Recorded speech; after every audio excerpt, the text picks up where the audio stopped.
Thanks so much for making our tails wag by watching this guest interview from Arden Moore's Four-Legged Life.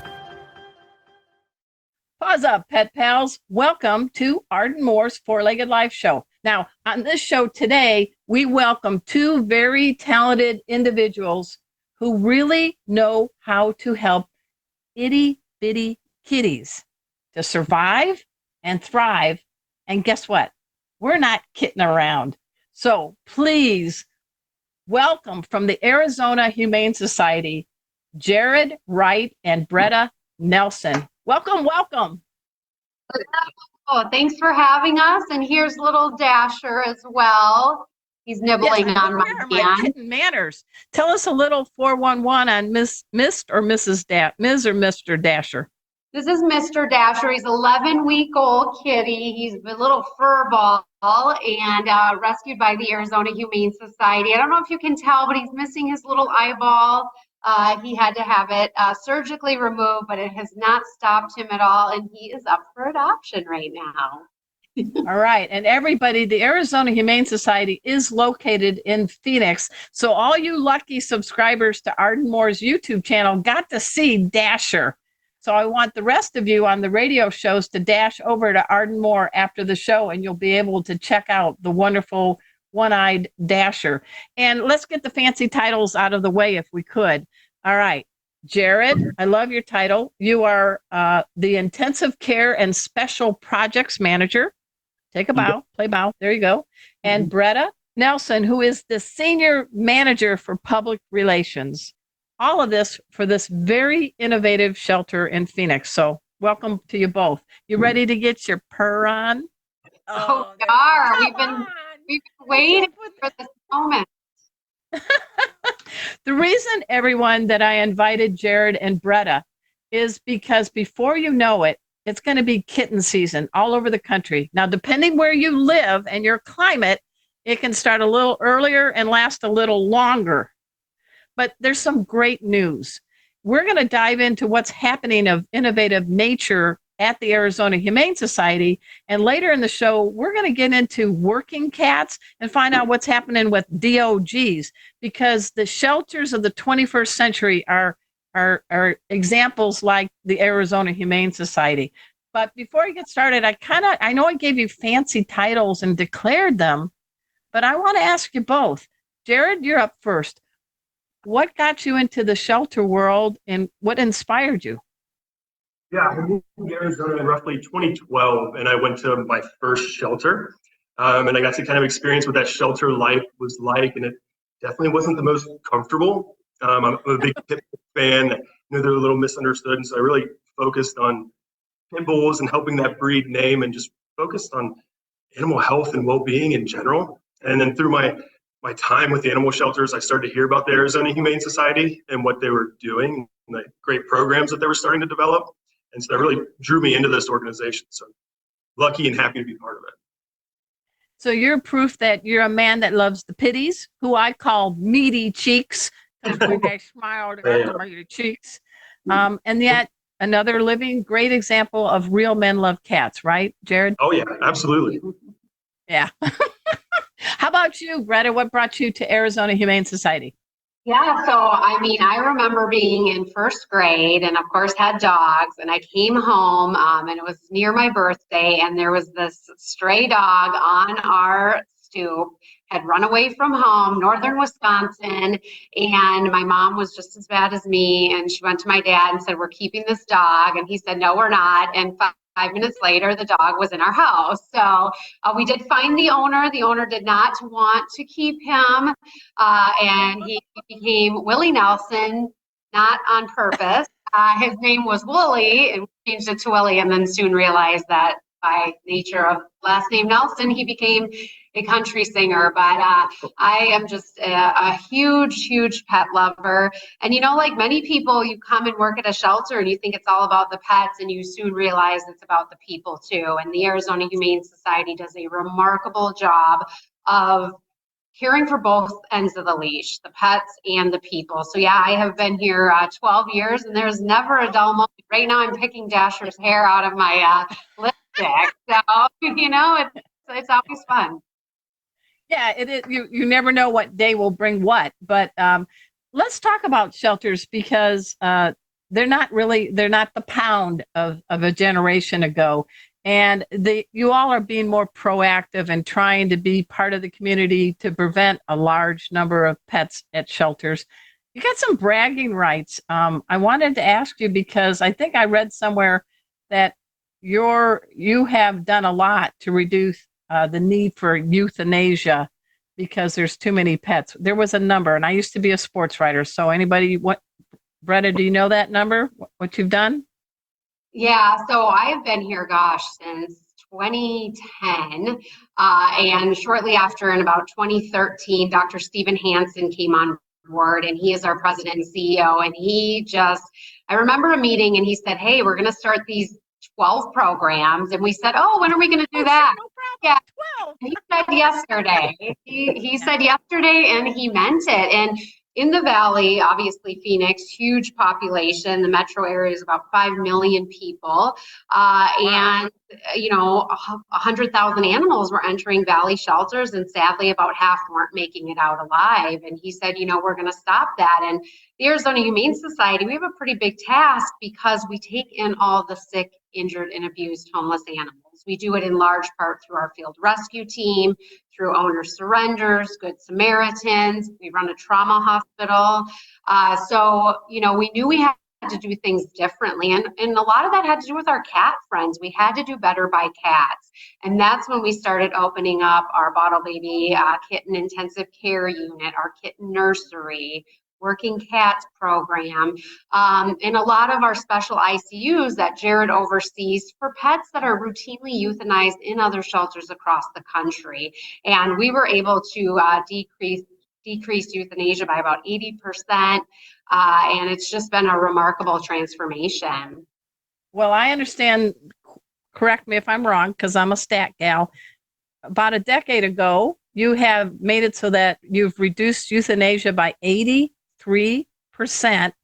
And thanks to folks like you, there are, 130,000 cats, dogs, and other companion animals that are alive thanks to your efforts.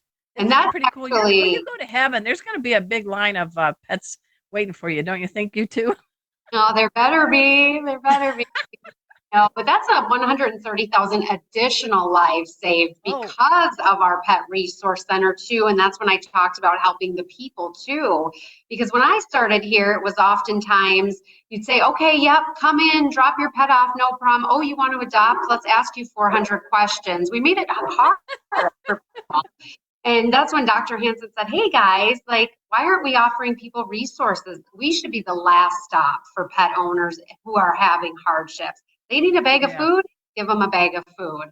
When they want to come adopt, let's have an open adoption policy and assume they're just doing it because they want to, because they have a good heart. Let's not question them. So yeah, it has been absolutely life-changing for this organization and this community. Well, everyone, we're talking with Bretta Nelson and Jared Wright. They are at the Arizona Humane Society, and we're going to find out about the special needs of taking care of itty-bitty kittens after we take this break. So you all know the drill. You got to sit and purr. We'll be right back. Thanks so much for making our tails wag by watching this guest interview from Arden Moore's Four-Legged Life. Make sure to subscribe so you're up to date with all of our Four-Legged Life content.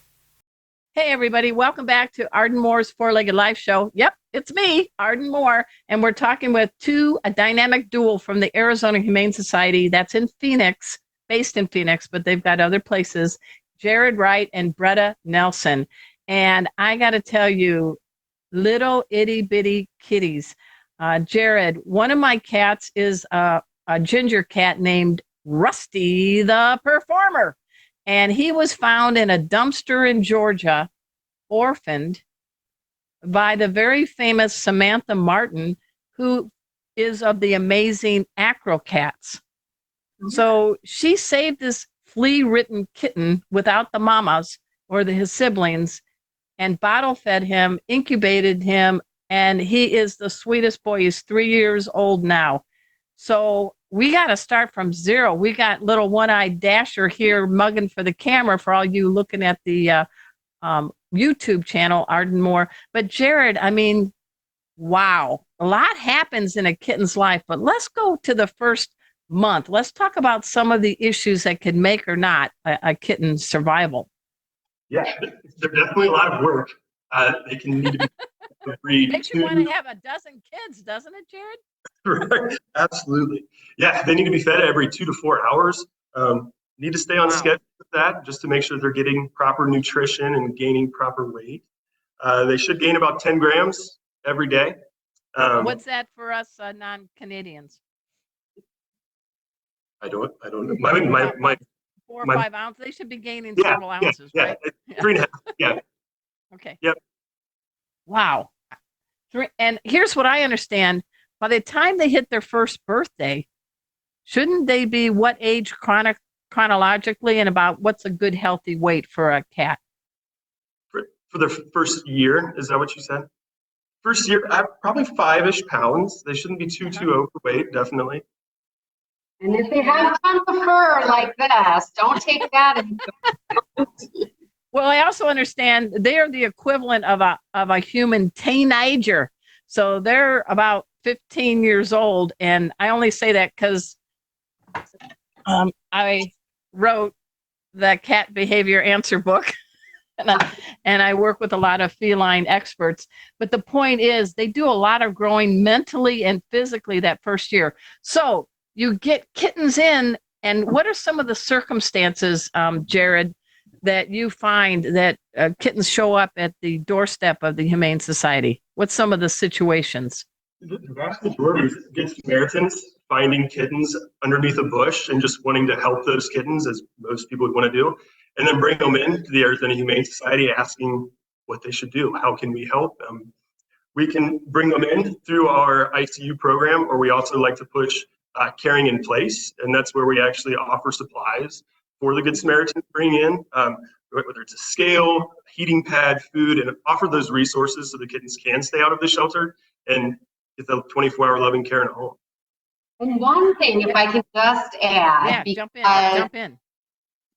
We have a great campaign here. It's called Don't Kidnap Kittens. And as you know, like, the success rate when you take these little orphaned, newborn kittens away from their moms, the success rate of them surviving plummets.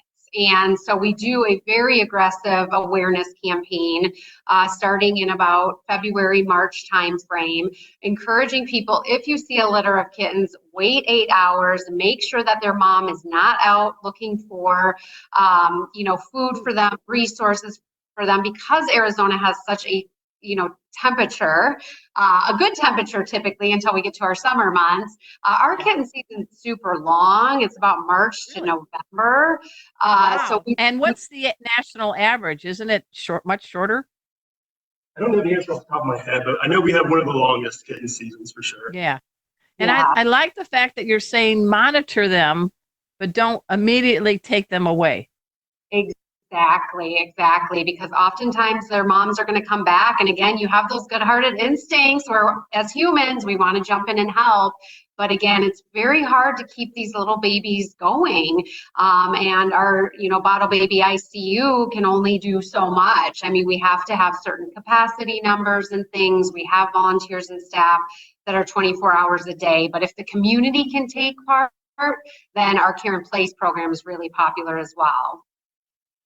So some questions I'm going to toss at you, because let's say the kittens, something happened to the mom and they need to survive. How urgent do they need to get food? What's the do's and don'ts of what to give a kitten that is a neonate, under 3 weeks of age? They don't have teeth. Their eyes may not be open.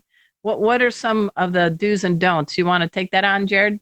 Yeah, I think a lot of people's assumption is cow's milk is the best thing to grab, and that is not the case. They're not cows. Obviously, it doesn't have the right nutritional value for them. Wait, you heard that here first from Jared. Kittens are not cows. I think there's a new T-shirt you guys could do that could be a fundraiser. Kittens are not cows. There you go. I just helped the Arizona Humane Society. Yeah, you're feeding a proper kitten diet. There's multiple different formulas out there. There's KMR kitten milk replacer. Slow down, because people want to know what they are. Go ahead, name a few. Go ahead, you can name them. KMR is kitten milk replacer. That's available at any like local store that you can get groceries at, or a pet store. And then there's another one that's called Breeder's Edge, foster kitten replacement formula. Oh, so, and for you YouTubers, he's doing a Vanna White and showing the container. Good job. And is it like a powder form, or what is it? Do you mix it with water? What? Yeah, that's correct. There's specific directions on the back here that you want to make sure that you're following. You just mix it with warm water. You want to test the water, making sure it's not too hot in the bottle. You can test it on the inside of your wrist. If it's really hot and burning your arm, it's clearly too hot for little baby kitten. It should be roughly room temperature. And let's talk about what is the problem of giving cow's milk to a neonate. What's the danger? Yeah, it can cause GI issues, stomach upset, which can cause vomiting and diarrhea. That's definitely not something you want your kittens. If they get dehydrated, that can be threatening to their overall health for sure. I teach pet first aid, and when those cells are dry, that's all the body system is not humming, right? Right. They're so tiny. And they have to eat every 2 hours. So how at the Arizona Humane Society are you guys coordinating that? That's quite a challenge, because on average, how many little kittens need 24-hour feeding? What would you say during kitten season? During peak season, we can have up to 56 babies in our ICU at one time. Wow. So that has to be adorable to see all those little kittens, but it's a big responsibility. Most definitely. We have amazing volunteers and staff, and we have a big board that has kennel numbers, how many kittens are in each kennel, how often they need to eat, what type of food or diet they're on, and they can prioritize based off that. And is there certain kinds of nipples that work better for these little guys? Because they don't have teeth, but they do have the suction drive innate, because if they were with their mamas, they would be nursing, Great question. There's a lot of nipples that come without a hole in it, so you can heat up a needle and put it through the end of the nipple. You should get about a drop a second. Oh, really? A drop a second? Okay. Roughly. All right. You definitely don't want it to be a constant stream. If it's a constant stream, that's going to flood the kitten's mouth, and it's going to cause way too much formula coming into their mouth. We use a special nipple that's called a miracle nipple. It already has a great name. They're not very shy. They call themselves Miracle Nipple. Okay, go ahead. Talk to us about this one, Bretta. YouTubers, I'm trying to show this. It's hard with our background as being white, but if you can see that. It already comes with a pre-made hole in it, which is a huge what? A pre-made hole down at the end of the nipple. So it allows the proper flow to come through, and the kittens just really seem to enjoy those and latch onto those the best. We've got about a minute left before the break. There are some do's and don'ts on how to bottle feed and the position. I don't know if Dasher's around anymore, but if he is, Jared. We'll wake him up and see. Come here, goofers. Would you hold, one of you hold and the other explain what is the right way, wrong way to bottle feed? Yeah, go ahead, bring him up. Thing about feeding kittens, it might look really cute to feed them on their backs. That actually puts too much formula into their mouth. They can aspirate, and that's formula getting into their lungs, causing different health issues. Right. The best way is just having their belly on the ground. It's just a natural posture for how they would feed with mom. I don't know if Dasher will let us or not, but we like to do something called kitten burrito. And that's he's wrapping a little Dasher in a towel or a fleece. Their legs are all encompassed in that towel with just their head poking out. That way they can't paw away or maybe accidentally scratch your fingers. That's just a really easy way to have control of the kitten. Best thing, feeding with all four on the floor with their bellies, not feeding on their back, and then having the bottle at roughly like a 45-degree slant. I like that. Hey, everybody, we're speaking with Bretta Nelson and Jared Wright. They're at the Arizona Humane Society in Phoenix. We're going to dive into more work that this shelter is doing after this break. So sit and purr. We'll be right back.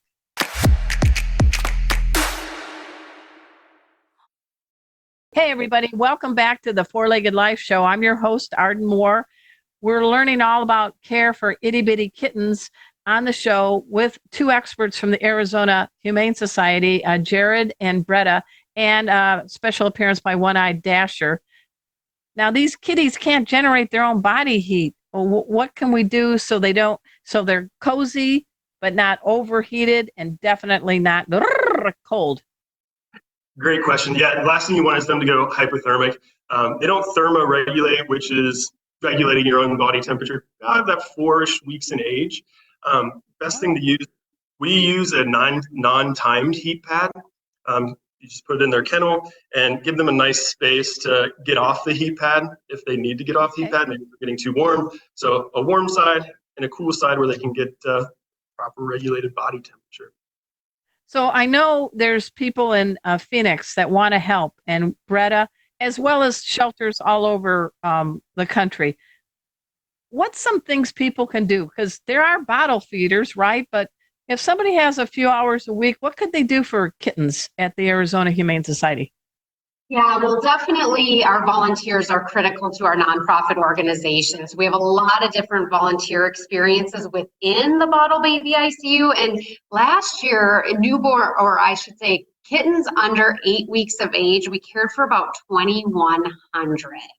So that's the newborn kittens going through our Bottle Baby Kitten ICU, and then our kitten nursery, which is for about 5 weeks to 8 weeks. They're eating on their own.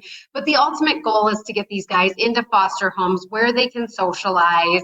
But volunteers that can come in and even help with laundry, cleaning dishes, feeding, or they can work in our kitten nursery and socialize kitties, which I'm trying to do with little Dasher, who's nibbling on me. Seems to be a happy handful.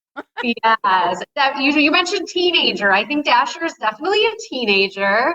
But then, of course, foster hero homes are critical to our organization. Last year, we sent 5,700 pets into foster hero homes. It expands the walls of our organization.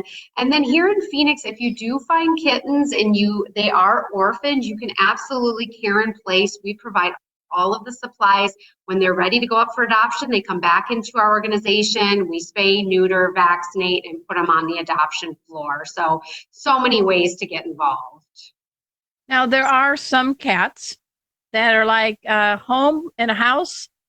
No, thank you. We're talking about maybe feral cats or cats, community cats. So I want you to share something that the Arizona Humane Society is doing. And it's, I think if I get the pun right, you can help me, that they're working for a job. What are you talking about? What are these cats? Exactly. So our working cat program is truly, truly life-saving, because if you've ever seen a feral cat out in the community, or a wild cat, whatever term you want to use, the minute they come into a shelter and they are confined to a small space and they have the smells, the sounds, it's very, very sad to see. They are just not going to reacts well, and nobody wants to put a cat through that. And oftentimes you can't handle them, they don't want to be touched. And back in the old days, I'm thinking of the stress that must take a toll, not only mentally, but physically on their bodies. Absolutely, yeah. And so we just thought, we have to do better by these guys. Why don't we tap into their natural instincts? They don't enjoy indoor living. They don't enjoy the comforts of a home. They want to be out doing their job. So we implemented our working cat program. I think we place about maybe 200 or so a year in that program. How long have you had the program, Bretta? Since I want to say 2014, I believe. So you're coming up on a decade. Yeah, and it's just, like I said, it's truly been life-saving, and a lot of places look for environmentally safe pest controls. They don't want to use poisons, and that's what these cats provide. So they go live in ranches, barns, warehouses, or a brewery like our friend Gravy. Wait a minute, we gotta tee this up. Okay, everyone, there is a cat in a brewery in Arizona named Gravy, which I don't know if that's a craft beer name, but tell us about Gravy's Tale. Yeah, Gravy. I've met him, and he's so much nicer now than he used to be. But this he's is in a funny. brewery. If you guys want to see grown men adore a cat, go to Wren House Brewing here in Phoenix, because I went a couple months ago, and he'll kill me for maybe saying this, but one of the staff members there is the first one in every day, feeds Gravy, and he says we play a game of chase around the brewery before everyone gets here, and it's our thing. And I said, hey, I love it. The regulars at this brewery take his bedding home every week and wash it and bring him clean bedding. But what now he's you doing, said the name was the Wren House Brewing, which is WREN, correct? correct. And something happened. Didn't Gravy have an injury coming to your shelter? I believe he did. Yep, I believe he did. And then he just he wasn't having it. He was not going to be suitable for indoor living. And we took him, introduced him. There's a 4-week acclimation period with our working cat program where they acclimate in a big wire crate.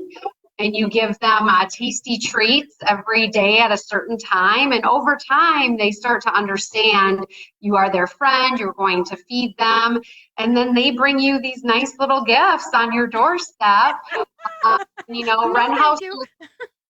Wren House just wanted to make sure they never got to the point of having that problem. And they got Gravy, and he's like a staff member and has his own beer, and he's living the life. He doesn't have to fill out a W-2. He just fills out an M2, many mice. Right? Yeah. I mean, what do you think of that, Jared? I mean, cats, I think in 2023 are really showing all that they can give for us. What do you think about this working cat idea? I know you're the man in charge of the little itty bitties, but what do you think of this? You're a dude. You probably drink beer. What do you think of this? Nothing better than beer and cats, and then both working together to keep the beer nice and tasty.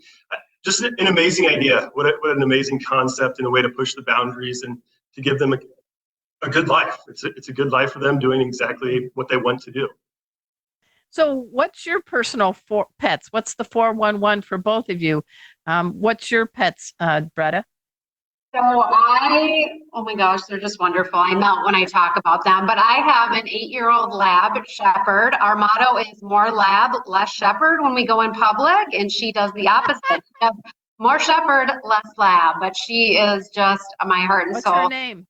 Her name is Zoe, and she came into the Arizona Humane Society. She was rescued in a box with her siblings at about 4 weeks old from an irrigation ditch that someone almost ran over. So I've had her 8 years.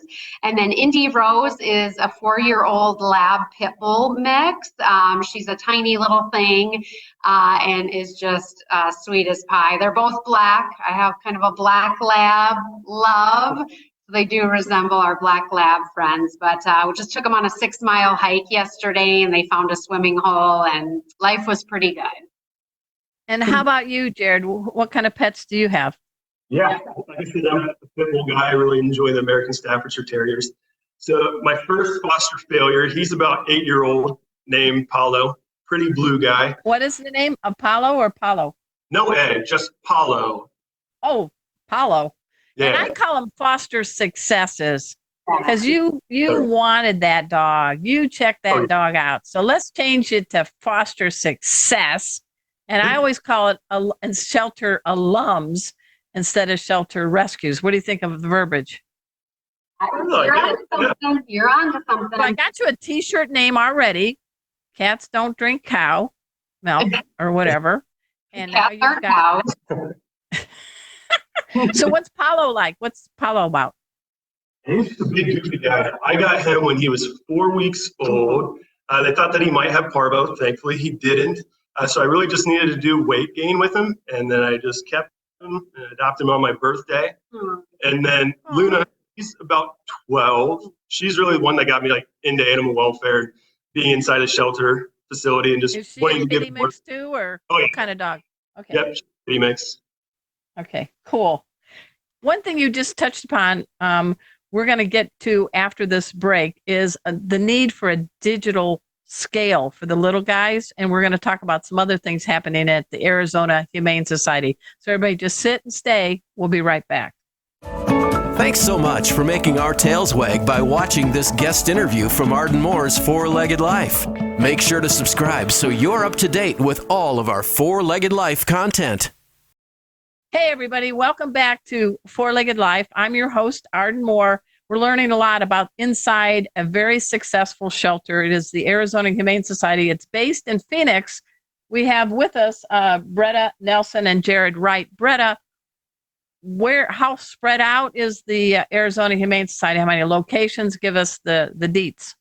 Yeah, so last year we took in about 18,000 of the most vulnerable pets here in Phoenix and the surrounding areas. We have a Project Reach Out program so we can help other shelters when they are overflowing. So that could be our friends at Maricopa County Animal Care and Control or our friends in Hawaii. So a very life-saving program. But How did you get from a tropical island to a desert state?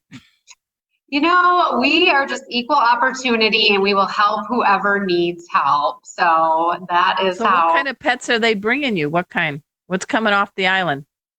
Dogs. Yeah, right now there is a shelter there that's really in need of help with our dog friends. We take in 3 at a time. They obviously don't want to put too many on a plane at a time. But again, we're also just as equally committed to our partners here in Arizona because there is a true pet overpopulation problem here in Arizona as well. So yeah, and right now our shelters are kind of interesting. We have our Sunny Slope campus. It's been there since 1957. Our Nina Mason Pulliam South Mountain campus where we're recording from. It's beautiful, 20 acres. And then the very exciting news this summer, we are opening our Rob and Melanie Walton Papago Park campus. It is brand new. It will actually replace our Sunny Slope campus, which, like I said, 1957, we use every square inch, and it is just a little hard on the eyes. This facility, though, is 72,000 square feet, 2 stories, really kind of the Tempe, Scottsdale, Phoenix location. It'll just be remarkable and allow us to save many more lives. But yeah, based in Phoenix, Arizona, winter's great and the summers aren't. What are some things that are going to bring people in? I know some shelters offer like a cat cafe. There's other things. What's something that you guys are doing that's pretty innovative or on the horizon? Yeah, I mean, just again, the Papago Park campus is really about the experience. You know, we don't want people to view shelters as what they were, decades ago. They aren't sad places. They're happy places. They're a destination. You can come, you can grab coffee, and you can, bring your family. And the cats are going to be in catios, and they have views of the Papago Buttes. And, a big thing here at the Arizona Humane Society is we don't just look at our pets' physical well-being, but their mental well-being. So we have a saying, excellent experience every time, and that is for staff, volunteers, pets, people. So we do a lot to keep our pets mentally stimulated. So you're going to see that in the new campus, lots of natural light, a lot of different bushes and trees that they can sniff as they walk around. And we just want to keep their minds working. So and what about music? Are you into the certain music? Because I know, cats and dogs depend on the rhythm, can be very good for them. Yeah, we're big classical music people around here. A lot of classical music flowing through the Humane Society here. Yeah. And Jared, I know your title is fancy title is Intensive Care and Special Projects Managers. We've been talking to you about the itty bitty kitties, but what's some of the other things that you do? So some of the other areas I oversee are puppy parvo ICU.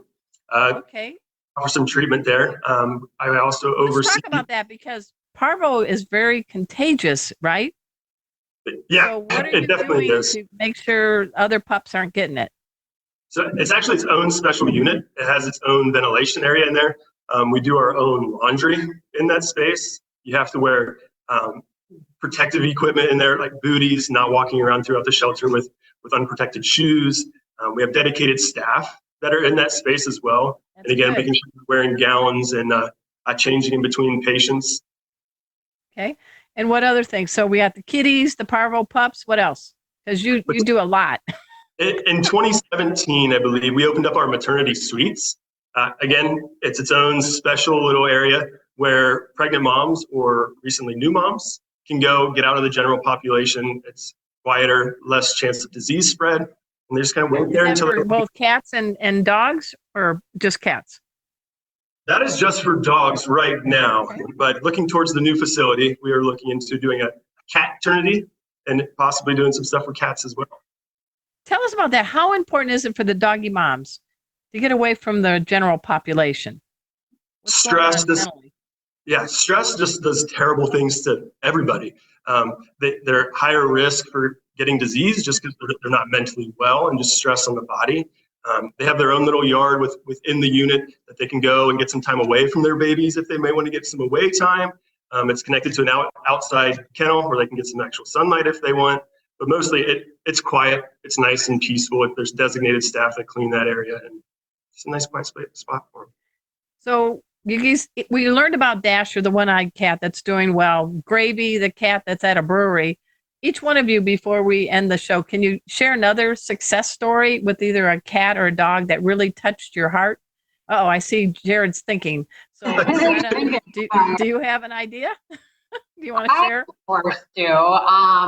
One for me would be Baby Yoda. She is a gorgeous German Shepherd. She's gorgeous now. When she came to us, she had such severe mange that she did not have a piece of hair on her. She looked like Yoda. She was skin and wrinkly and painful, and you just could not believe what she had gone through. She was part of a hoarding case. Our field rescue team goes out on a lot of hoarding cases, sadly. Her recovery was probably a year long. It was about 6 months before she got adopted, but then even after that, the hair continued to grow.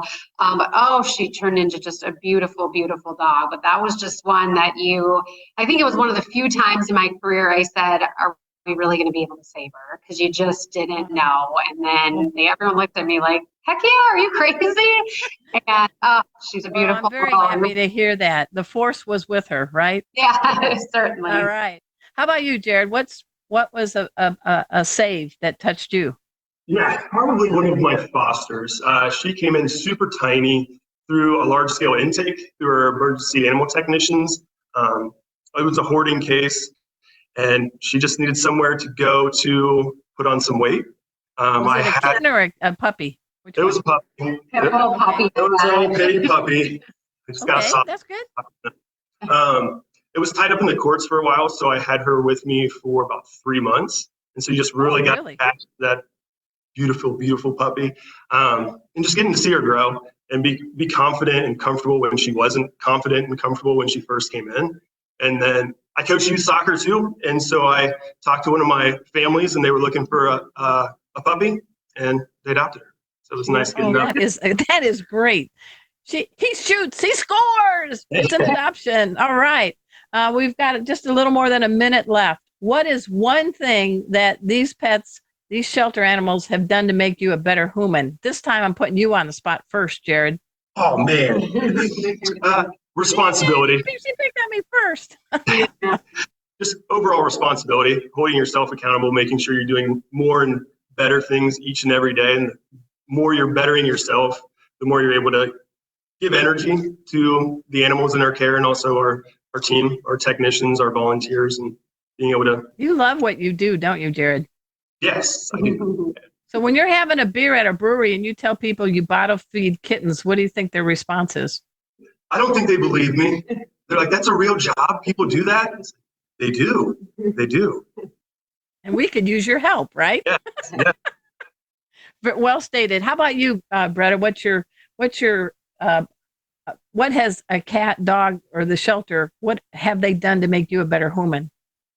I think it just taught me resiliency. I mean, we sometimes say we see the worst in human nature, but we also see the best in human nature. And, we deal with a lot of behavior cases. They're shut down, they're shy, they don't trust. And you just spend a little bit of time with them, and, they don't hold any ill will towards people. And it's just, gosh, if people could be the same as animals, can you imagine the type of world we would live in? I would love that world. Yes. Yes, please. Hey, everybody, let's give pause and applause to Bretta Nelson and Jared Wright. They're with the Arizona Humane Society. I want you all to go to azhumane.org. Check them out, see what they're doing. And I can't believe the time is gone. That's it for our show today. So thank you both for being our special guest. You survived me. Was it all right? And Dasher. Yes, and Dasher says thank you. Music to my ears. All right. Hey, I want to give a special shout out to our wonderful sponsor, Tevra, the makers of products that help pets get happy and healthy. That's TEVRA pet.com. And the next time you're on tevrapet.com, include Arden23 at checkout, and you will earn a special treat for your pets. So that's Arden23. Everyone out there, thank you, Pet Pals, for tuning in, and for all you stations airing this show coast to coast. Subscribe to my YouTube channel. It's easy. I got a real unusual name, Arden Moore. Go ahead and subscribe. It's free. And until next time, this is Arden Moore saying to all you 2, 3, and 4-leggers out there, pause up.